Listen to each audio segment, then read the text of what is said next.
وہ ہمارے درمیان ہیں مگر ہم انہیں دیکھ نہیں سکتے۔ وہ ہم سے پہلے اس زمین پر حکمرانی کرتے تھے مگر آج پردوں کے پیچھے چھپے ہیں۔ ایک ایسی مخلوق جو آگ کے بے دھواں شعلے سے پیدا کی گئی۔ کیا آپ نے کبھی سوچا ہے کہ ابلیس فرشتوں کے درمیان کیسے پہنچا؟ اور جب حضرت آدم علیہ السلام کو سجدہ کرنے کا حکم ہوا تو ایک جن نے خالق کائنات کی نافرمانی کیوں کی؟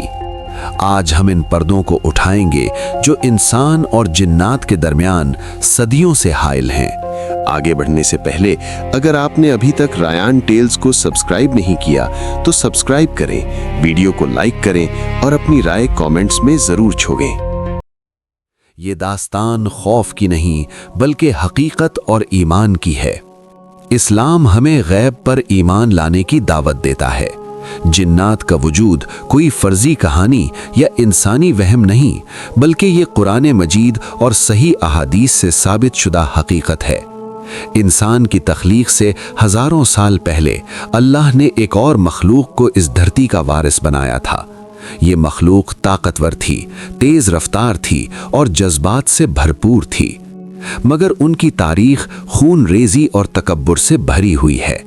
ان کی داستان کو سمجھنا اس لیے ضروری ہے تاکہ ہم اپنے دشمن ابلیس کی اصلیت کو پہچان سکیں اور اللہ کی عظمت کا احساس کر سکیں۔ اس ڈاکیومنٹری میں ہم جنات کی تخلیق سے لے کر ان کے ایمان لانے تک کا سفر طے کریں گے۔ حضرت آدم علیہ السلام کی تخلیق سے بہت پہلے کا زمانہ ہے۔ اللہ نے فرشتوں کو نور سے پیدا کیا، مگر پھر ایک نئی مخلوق کا نزول ہوا۔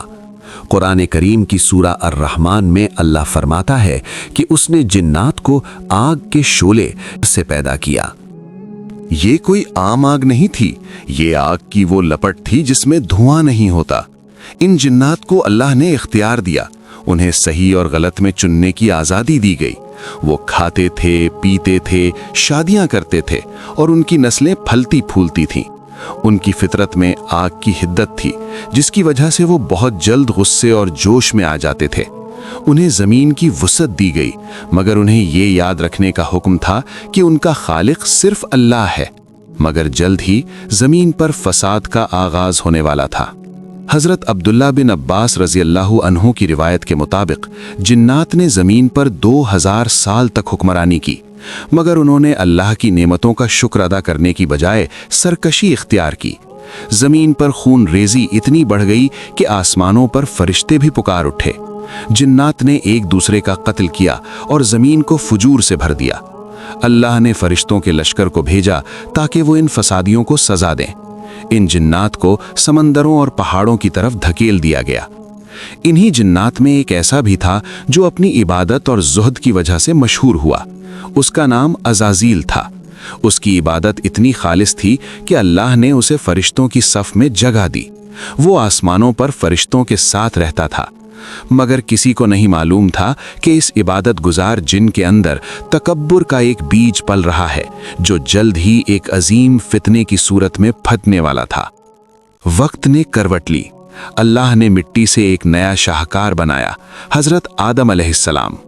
جب اللہ نے آدم علیہ السلام میں روح پھونکی اور تمام فرشتوں سمیت عزازیل کو حکم دیا کہ آدم کو سجدہ کرو تو سب جھک گئے، مگر عزازیل جو اب ابلیس بن چکا تھا کھڑا رہا۔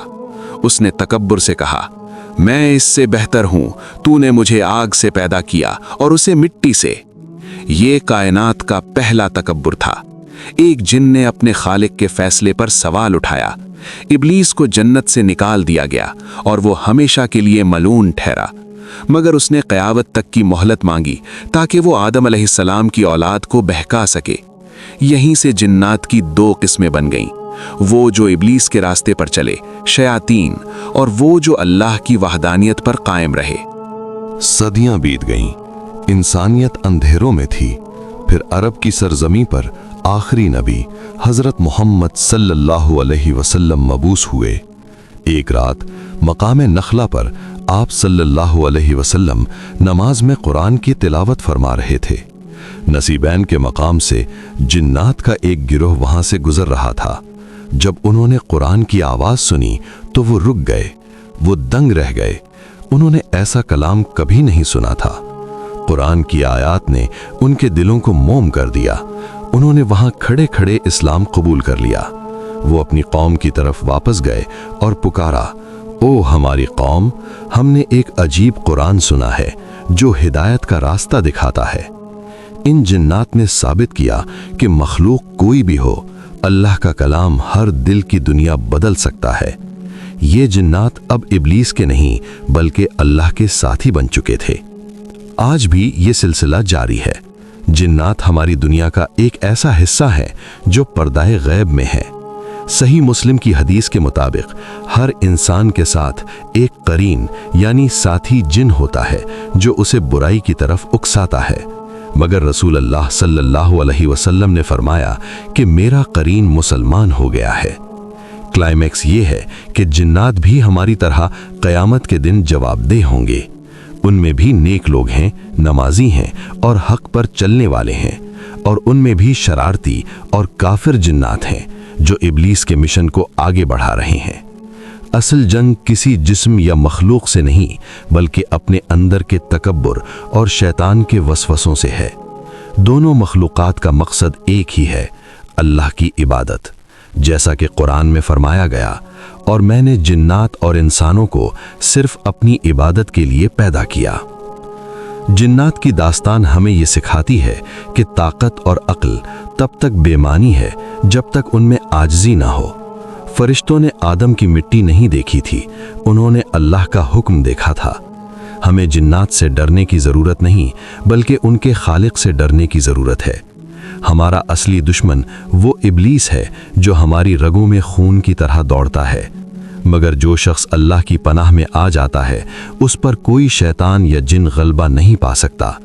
اپنے دشمن کو پہچانیے، اپنے خالق سے لو لگائیے، اور یہ یاد رکھیے کہ یہ دنیا صرف اتنی نہیں جو نظر آتی ہے، بلکہ اس کے پیچھے ایک عظیم کائنات اللہ کی تسبیح میں مصروف ہے۔